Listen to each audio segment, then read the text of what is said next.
think there's a difference you can see between players that are top level players at 20 and players that are just on the cuff of stuff. And he's top level. He's really, really top level. At 20 years old, he sees a pass early, left and right foot. Like I said, it's impressive the way he passes a ball, whether it's only 5 or 10 yards. There's just a crispness to it that's really impressive. He's really calm, composed, relaxed. You speak to the Crystal Palace boys about him. He's shocked them on how well he's done. But look, he's 20 years old. It's his first tournament. So important we don't put too much pressure on him. Let's just let him flourish, and England have an amazing midfielder that's going to come through, I'm sure, for the next 10-15 years. We have some breaking news in soccer where the long-rumored move of Kylian Mbappe to Real Madrid is officially official.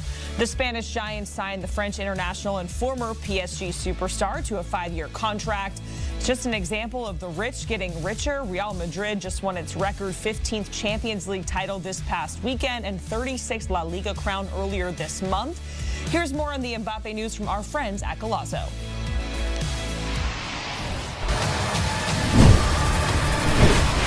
Breaking news to bring you. It concerns Kevin De Bruyne, who has hinted that his future could lie away from Manchester City, with the 6-time Premier League winner suggesting that a transfer to the Saudi Pro League could tempt him away from England. He's got 1 year left on his current deal at City, remember. And this is what Kevin De Bruyne had to say to Belgian publication HLN. He said, "At my age, you have to be open. You're talking about incredible amounts of money in what may be the end of my career. Sometimes you have to think about that. If I play there for 2 years, I'll be able to earn an incredible amount. Before that, I had to play football for 15 years. I may not even reach that amount yet.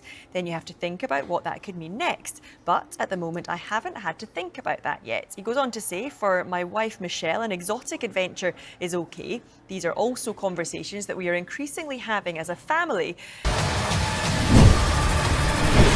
A week ago, Manchester City was celebrating a record 4th successive Premier League title.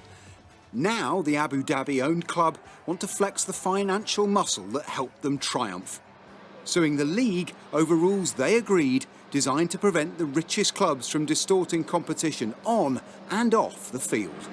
If Manchester City win this legal case, and if we don't get a football regulator, then there is a danger that the mega-rich clubs will become even more powerful and the Premier League will become even less competitive.